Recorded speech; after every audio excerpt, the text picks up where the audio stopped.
Ok, est-ce que ça serait pas le moment d'être un petit peu honnête entre nous? J'aimerais bien qu'on parle des crises existentielles. Tu sais, ces moments où tout semble s'écrouler autour de toi.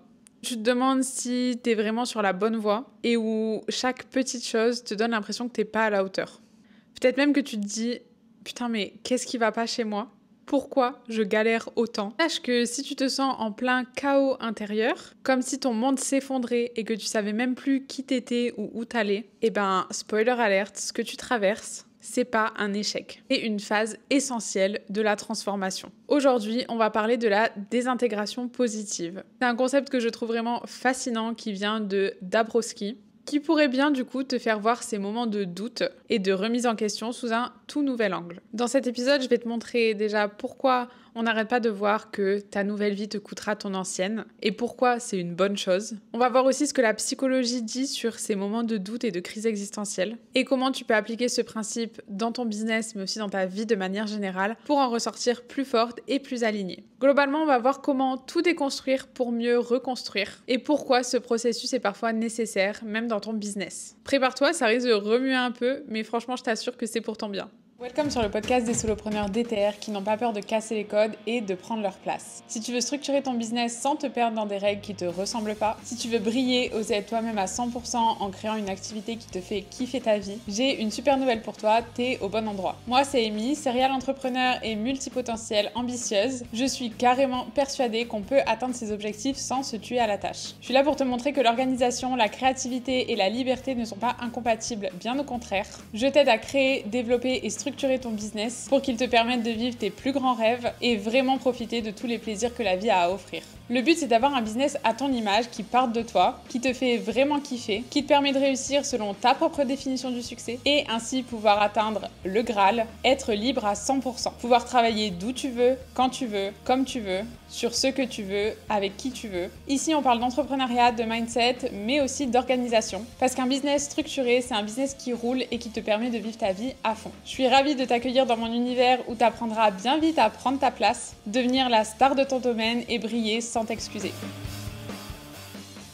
Déjà, on va commencer par un peu de définition. C'est quoi la désintégration positive? Si tu n'as jamais entendu ce terme, la désintégration positive, c'est ce moment où tout ce que tu pensais être vrai ou important dans ta vie s'effondre. Ça fait mal, c'est inconfortable, mais c'est vraiment essentiel pour évoluer. Selon Dabrowski, donc le psychologue polonais qui a développé ce concept, ces phases de chaos, donc les crises, les remises en question, les doutes, les moments où tu as l'impression qu'absolument tout est en train de partir en vrille, ces moments-là, c'est pas des échecs, c'est des opportunités pour reconstruire quelque chose qui est plus aligné avec la personne que t'es vraiment. Alors, pourquoi on parle de désintégration positive? Parce que même si ça ressemble à une crise, et spoiler alert, c'est une vraie crise, ça te pousse à grandir. C'est pas juste faire table rase, c'est détruire des parties de toi, certes, mais pour faire de la place à ta version 2.0. Dabrowski, dans sa théorie, il explique qu'il y a 5 niveaux dans la désintégration positive. T'as le niveau primaire, qui est le premier niveau, où là, c'est le moment où tu suis les règles sans trop te poser de questions. Tu fais globalement ce que la société attend de toi. Par exemple, tu vas copier les stratégies des autres sans te demander si c'est vraiment pertinent pour ton business. Deuxième étape, on a la désintégration unidimensionnelle. C'est ce moment où les doutes commencent à apparaître. T'es plus trop sûr de toi, t'es plus trop sûr de tes choix. Tu te rends compte qu'il y a un truc qui va pas, mais tu sais pas encore quoi. C'est typiquement à ce moment-là où tu vas penser des choses comme « je me sens vide,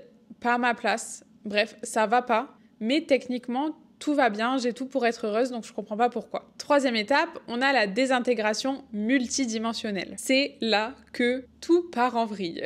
Tu remets absolument tout en question, t'es dans l'œil du cyclone, c'est vraiment le moment de la full crise existentielle. Comme je disais, tu remets tout en question, donc tu remets en question qui tu es, ce que tu fais, pourquoi tu le fais. Bref, il n'y a plus rien qui va. C'est un peu comme un Jenga. Tu sais, ce jeu où tu fais une tour avec des bâtons de bois. Mais en fait, tu vas enlever un bâton, puis un autre, et au final, il y a tout qui va se casser la gueule. Mais du coup, je te rassure, après ça, tu arrives à la 4e étape qui est la réintégration dirigée. C'est là que tu vas commencer à te reconstruire, mais avec intention. Tu vas choisir ce qui reste, choisir ce qui t'aide pour justement prendre une nouvelle direction qui est plus alignée avec ce que tu veux et qui tu es vraiment. Et la 5e étape, on arrive au niveau d'autonomie. C'est là que tu deviens une version plus authentique et plus consciente de toi-même. Tu as trouvé ton équilibre, tu sais ce que tu veux, tu sais qui tu es et tu es enfin aligné. Si je vulgarise encore un peu plus, je pourrais prendre l'exemple d'une application. Au départ, tu fonctionnes avec une vieille version qui n'arrête pas de ramer. À un moment, ça va plus du tout, il n'y a rien qui marche. Il faut tout désinstaller, effacer les bugs et repartir sur une nouvelle version 2.0. Cette nouvelle version, elle va être beaucoup plus fluide, elle fonctionnera normalement, il n'y aura plus de bugs, bref, tout sera nickel. En gros, c'est ça, la désintégration positive. Le truc, c'est qu'on peut se demander pourquoi ce processus, il est si inconfortable. En fait, le chaos que tu ressens lors de la désintégration,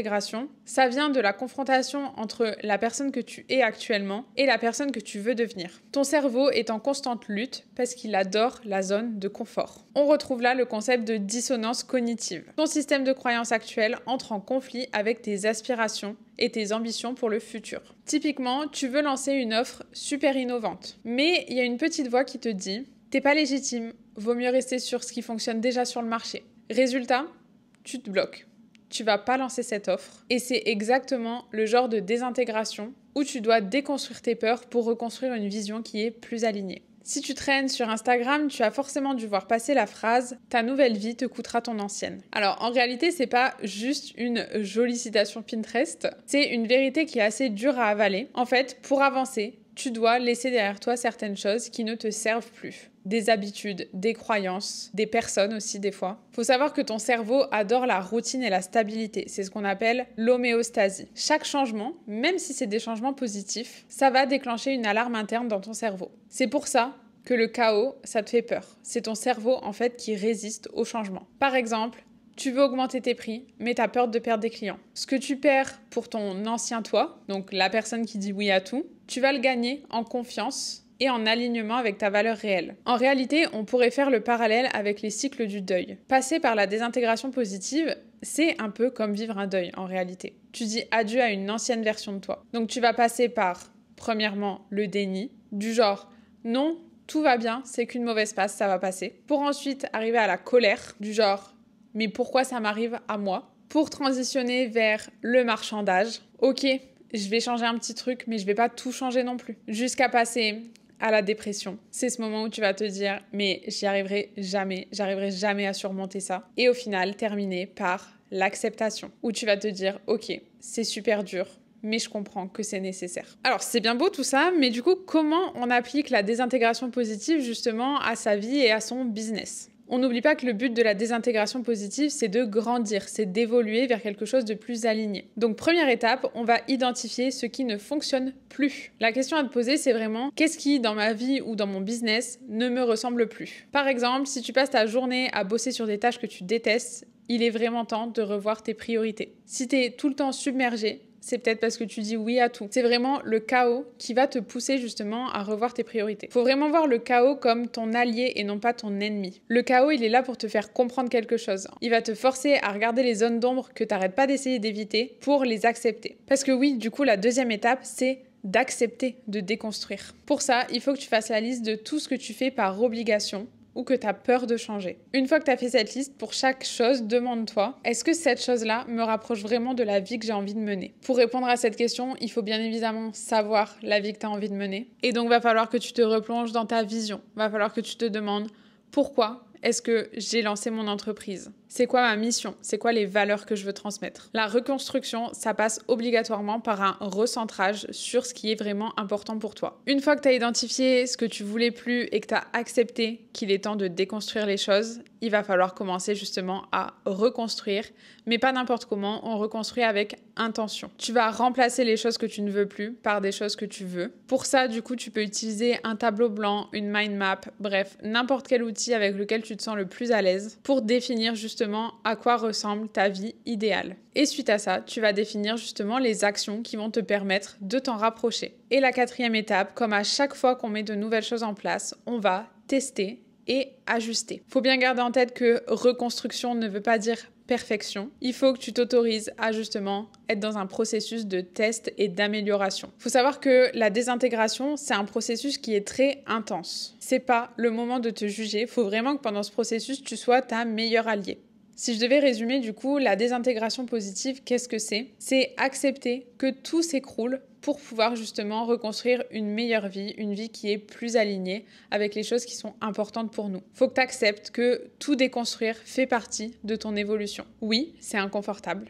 Oui, ça fait peur, mais c'est là que tu trouveras ta vraie puissance. C'est inconfortable, mais c'est vraiment nécessaire pour aller vers un business et une vie qui te ressemblent vraiment. Alors, la prochaine fois que tu traverses justement une période ultra chaotique, parce que crois-moi, je suis la première à avoir des crises existentielles tous les 4 matins, rappelle-toi que c'est pas la fin du monde. C'est le début d'une transformation, une transformation de laquelle tu sortiras plus forte, plus alignée, avec une clarté qui te mènera là où tu veux vraiment aller. Rappelle-toi aussi que t'es pas seul dans ce processus. Vois les moments de chaos comme la preuve que tu es en train justement de grandir et d'évoluer vers quelque chose de mieux. Et surtout, même si c'est difficile, fais confiance au processus. J'espère sincèrement que cet épisode t'aura aidé à relativiser sur tes crises existentielles et tes moments de remise en question et de doute. Je suis très curieuse de savoir si tu as déjà vécu une période comme ça dans ta vie ou dans ton business et savoir comment elle s'est manifestée. Tu peux me partager ton expérience en commentaire. Ça me ferait vraiment trop plaisir de lire tes histoires. Et si cet épisode t'a aidé, pense à le partager à une amie qui traverse une période difficile. En attendant, je te dis à la semaine prochaine pour un nouvel épisode.